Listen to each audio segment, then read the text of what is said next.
All right, Matt. Well, this was a lot of fun. Yeah. Thank you so much for Pleasure. the playing lesson. So let's kind of review, I guess, what we kind of did out there and kind of what we talked about throughout the playing lesson itself, especially like what we talked about on the first tee and on hole 15 as well.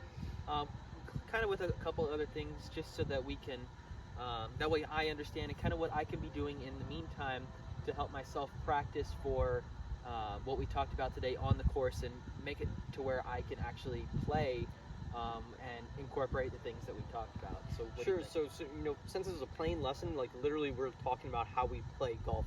We work on the swing all the time on the range and everything. When we go to the course, it's actually putting that swing into play. Yeah. On the first tee was kind of discussing where do we aim, what club are we really trying to hit. Choosing a conservative line and swinging aggressively to where we've aimed, as opposed to choosing an aggressive line and swinging conservatively to that. We kind of saw that again on the hole 15, with a par 5. We're trying to lay up to a spot. We're not necessarily trying to pick a club that might get us there and then hit, again, a conservative shot to an aggressive line. If you're going to lay up, just actually go ahead and lay up. Choose a club that you're going to just make a stock driving range swing on, something that's not trying to get, just a little bit more out of it. Just choose a good shot, swing to it. Don't try to do anything crazy, and just commit to everything while you're out there. That's the playing part of the game. Is kind of like moving your piece around a game board, just like you're moving your golf ball around a golf course. Same kind of idea. Absolutely. And so, kind of one of the other things that we talked about while we were on the course, you mentioned, with my putting, I really need to be making sure that I'm taking what I'm practicing on the putting green actually out onto the course and the actual incorporating green reading into my playing ability. And so I definitely like talking about that on the course and being able to incorporate different situations and scenarios For sure. So that way I can actually become a better putter on the course in those pressure situations. And with putting, we always think we see the pros making everything from everywhere. You're trying to just get a putt on a good line, again, a conservative line.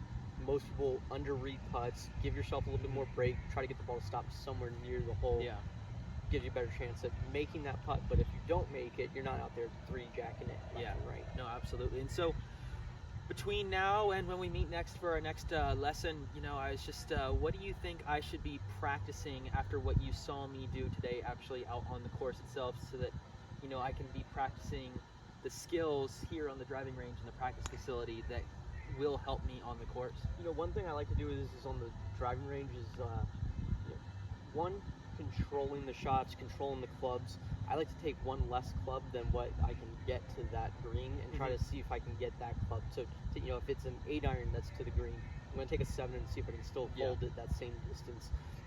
Playing those kind of shots on the driving range really simulates the kind of shots that you have on the golf course. Doing that kind of thing, and then visualizing the shots while you're out there. See if you can get the ball to move from the left side of the green to the pin, or the right side of the green to the pin. Playing those different things, that's what helps you in the long run for the golf course. Awesome. Well, Matt, thank you so much. I really appreciate your time. Hopefully we can meet again here soon once I can practice a little bit more, and I really appreciate you.